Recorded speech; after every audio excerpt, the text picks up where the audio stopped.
So now let's add the functionality so that we can filter our activities that we get back from our activities list. So once again, let's head back to VS Code, and once again, I'm just going to clean up these windows, and we'll head back to our activity list where we're going to implement this functionality. So let's open up the list from application/activities. And what we want to do is we want to take in some more parameters for our query. And what we're going to take inside here is we're going to take a boolean for is going, a boolean for is host, and a date time, and we'll make the date time optional and say start date. And then we'll add these properties to our query class. So we'll say prop bool is going and prop bool is host, and finally prop date time, which is going to be optional, and start date. And we also need to bring in system for the date time. And then we'll just add these inside our constructor. So we'll have is going set to is going, is host set to is host, and start date will equal start date. And then we just need to deal with the logic for these different parameters that we're going to take for our query. So let's add some filters and sorting to our queryable here. And what we want to do first of all is we want to add, let's adjust this slightly, we want to add a where clause.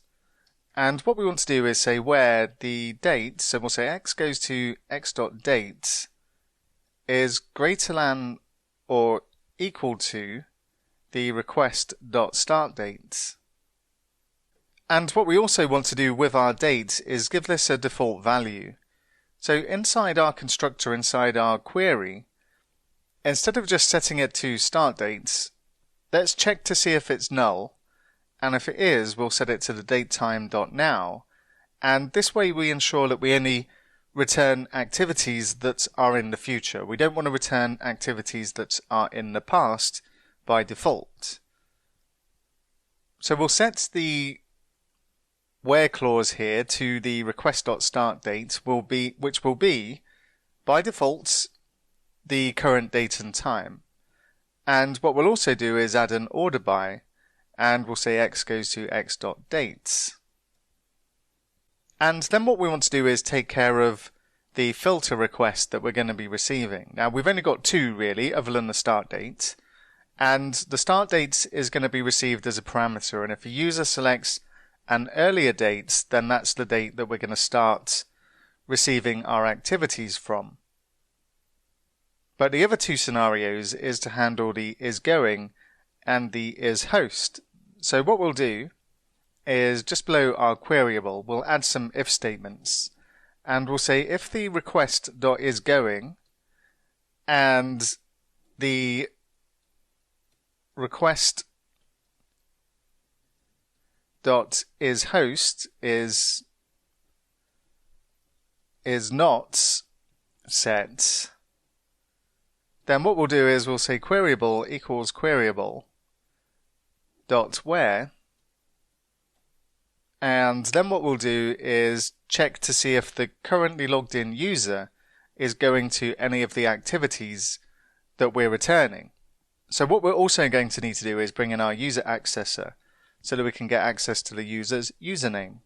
So let's bring this in and we'll say iUser accessor and user accessor, and we'll bring in application interfaces, and we'll create or initialize the field from parameter as well, and just take out list dots. And back to our query, what we want to do is say x goes to x.userActivities.any, and we want to check our user here. So we'll say a goes to a.appUser.username is equal to the userAccessor.getCurrentUsername. And this will return all of the activities the currently logged in user is going to, including the ones they're hosting, because the user will always be going to an activity they're also hosting. So let's just do the check for the other scenario, the request dot is host, and the request is not set to dot is going. And in this case, we'll do almost the same thing.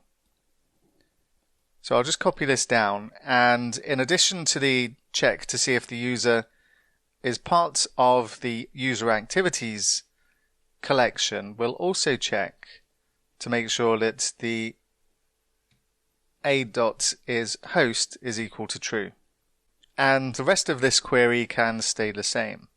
But what we'll also need to do is update our activities controller so that we pass in these additional parameters, and these are also going to be sent up as part of the query string. So let's open up our activities controller, and let's just bring these down slightly so it's a bit clearer. So we also want to add the boolean for is going, a boolean for is host, and the date time, which will be optional for the start date. And then we'll just pass these in as parameters as well. So we'll say the is going and is host and start date. And let's just move this down as well to tidy this up slightly. When the parameters are getting a bit long like this, it's normally beneficial to put these inside an object and then just pass that object to our query. But because this is the most we're going to add, I'm okay with just leaving this as it is. And what we'll do now is we'll just go over to Postman and make sure that we can send these queries and get the expected results back. So just back in Postman, what we've got is a bunch of other different checks, and we've got the activities that Bob is attending. So we've got the query string parameter of is going is set to true, and we're using the token for Bob in this case as well. So I'm just going to send this request to see what we get. And we've still got our default paging, so the most I'm going to get back is 3 activities. So we'll just check the activity count is looking correct in this case, and we can see we get an activity count of 6, which should match the requests for the ones that Bob is either attending or attending and hosting. So the next query we have in this list is for get activities Bob is hosting. So the query string parameter is host is set to true, and if I click send on this one, then we should receive a fewer amount of activities in our total activity count.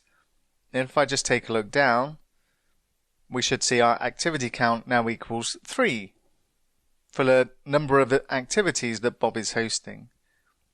We've also got a request here for activities starting in 2 months, and if we take a look at the pre-request script here, we can see that we've got our activity date actually set to 4 months in here. So let's just change that to 2, and I'll click save. And what this is going to do is start our activities returning from after 2 months in the future. And there's no is going or is host here, so this is going to be all of our activities starting at least 2 months in the future. So let's just send this one. And we can see we're starting at future activity 3 in this case. And if we just change the date to 4 months in the future, we should find that we start at a later activity. So I'll click send again. And this time we're starting at future activity 5, which starts in December in my case. And if we take a look at the next request, we've got the activity starting in at least 2 months in the future, and that Bob is going to. So let's just run this request, make sure this one works as well.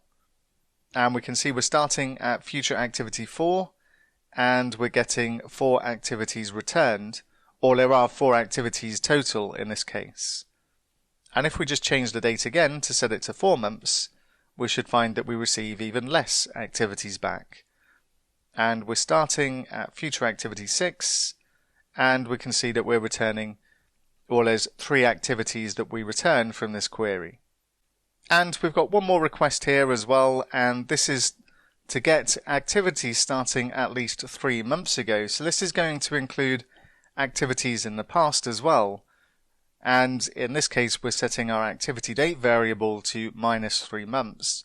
So if I click send on this one, then we should also include our past activities here as well. And indeed we do. We get our past activity 1 in this particular list. So this is all looking good. And what we'll do now is configure this on the client so we can start clicking on those filters to get the results back from our server. And we'll take a look at that next.